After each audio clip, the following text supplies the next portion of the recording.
The man that needs no introduction, well, actually, we probably do need to introduce him because maybe most of you probably don't even know who he is. So we have Michael over here. Let's give him a pre-round of applause.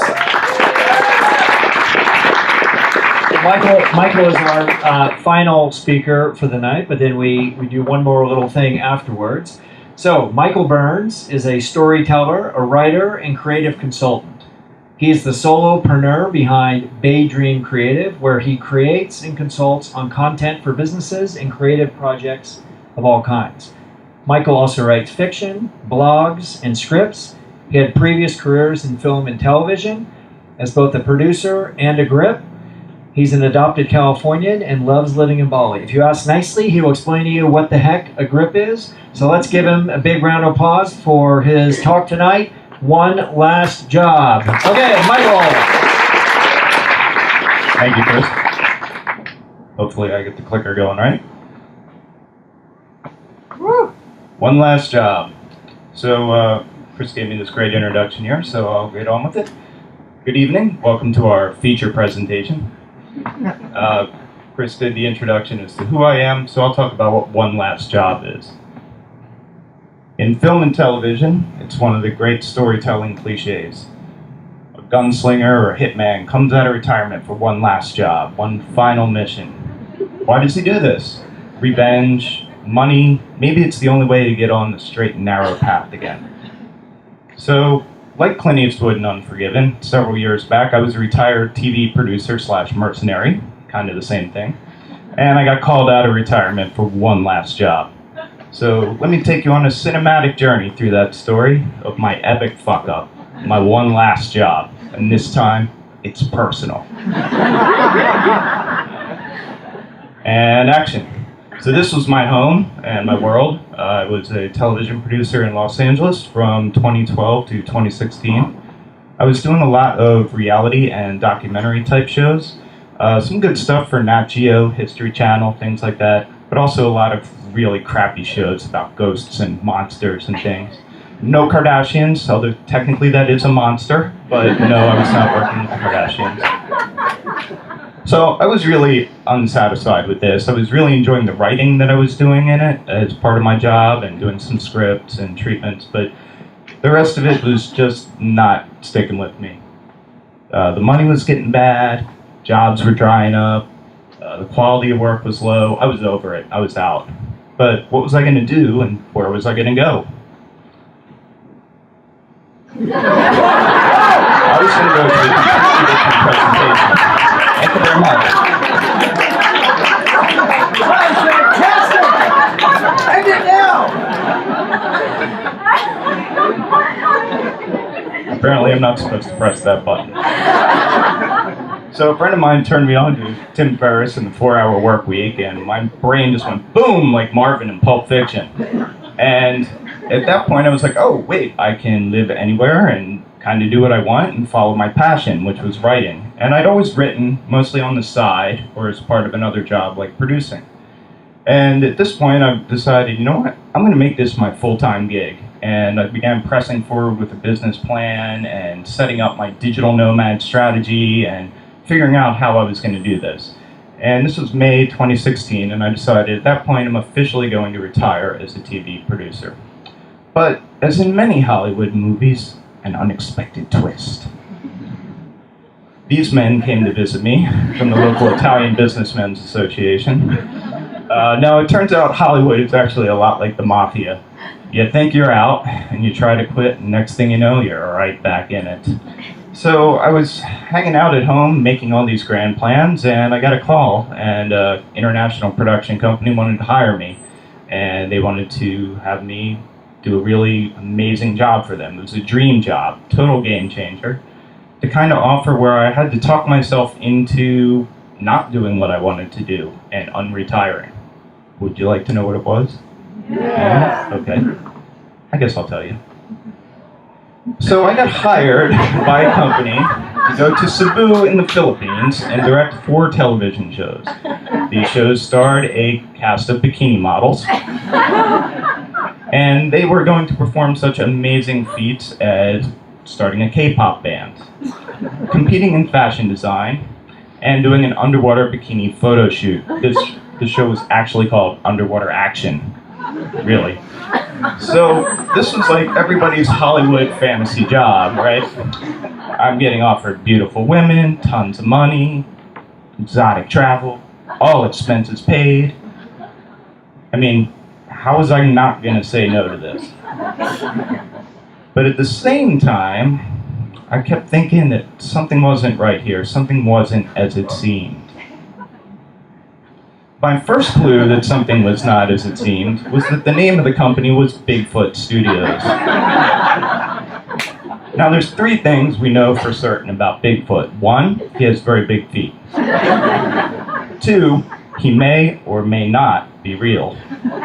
3, he is a blurry creature. As you can tell, all his photos are blurry. So this deal started getting blurry right away. My contract didn't show up. Emails were not being returned. The producer would disappear for days at a time. The content of the shows start being changed. I started hearing crazy stories about the owner. But at the same time, I kept pushing forward as if this was actually going to happen.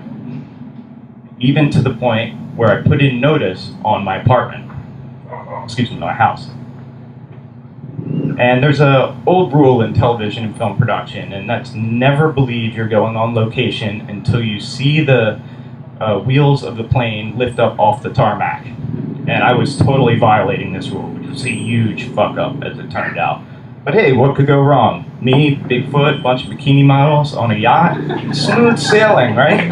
This job was going to be Titanic. So I'm hanging out at my house at home, and I get an email from the producer, long overdue, and I open it up, and I find out the following. The owner of Bigfoot has fired me. He has fired the producer that I'm working with on all the shows. He has canceled all of the shows. He has let go all of the models, very sad.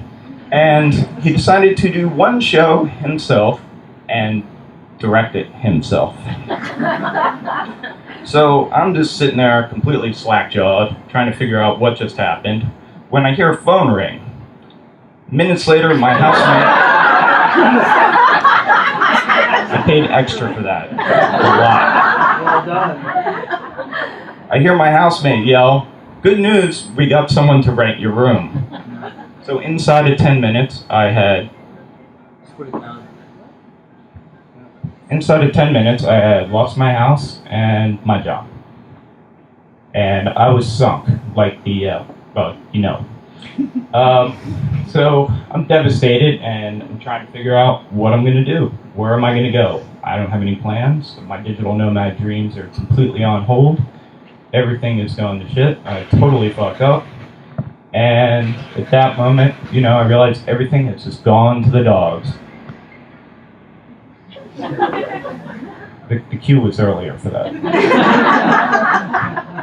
So at that point, everything had gone to the dogs, and that, surprisingly, is where I found the answers. This real fuzzy bear little critter over here was my dog, Cinnamon. She actually passed away in April. And, thank you. And I miss her every day. But at that point, I'm really bottoming out. I'm thinking, man, I got no house, I got no job, I got no dog, I got nothing.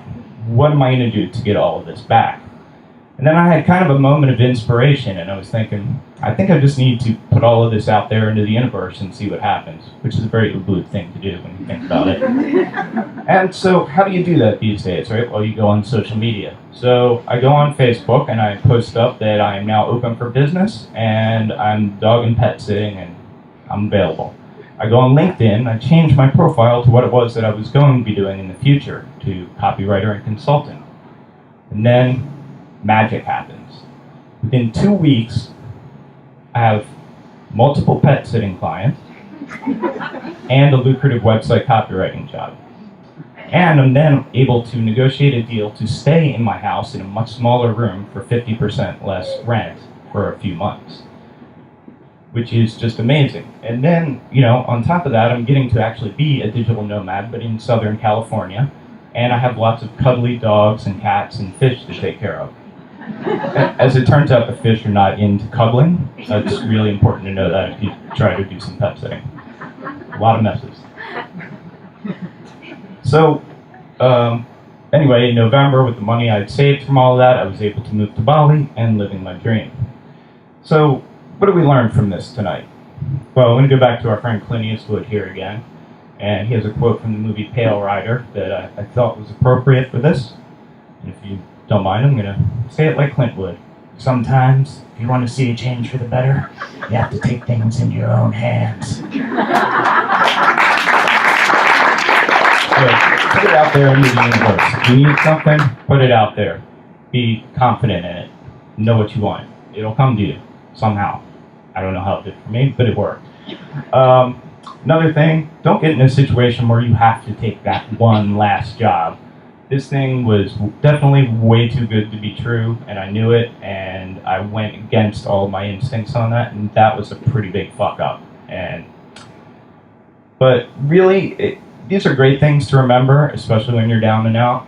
But if there's one thing that I want you to take home from this tonight, it's this. If you get a phone call from Bigfoot and he offers you a bunch of money to go to a foreign country far, far away and film a bunch of bikini models, you can be pretty fucking sure it's a hoax.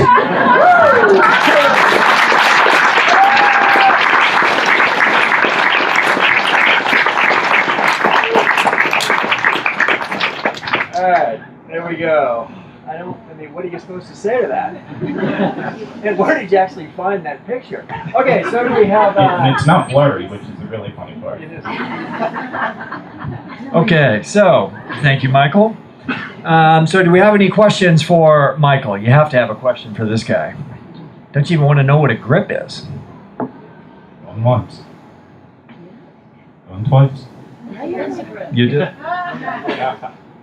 So a grip is a film technician, and he bridges the camera department and the electrical department, providing support to both, handling shaping of the light and creating shadows and soft lighting to make otherwise ugly people look like spectacularly beautiful actors and actresses, and also moves the camera around on dollies and cranes or rigs it off of boats, buses, zeppelins, vehicles, whatever.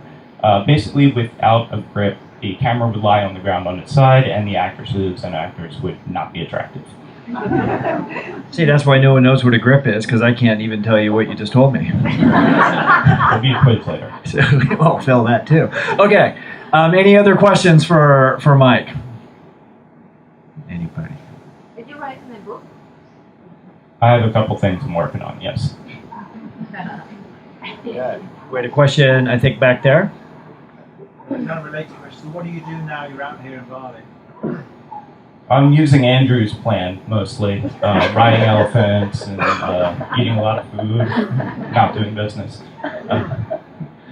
No, I'm writing and working for clients and looking for clients. You need a copywriter? No. Okay, all right, well, let's give Michael a nice big round of applause. Thanks, Michael.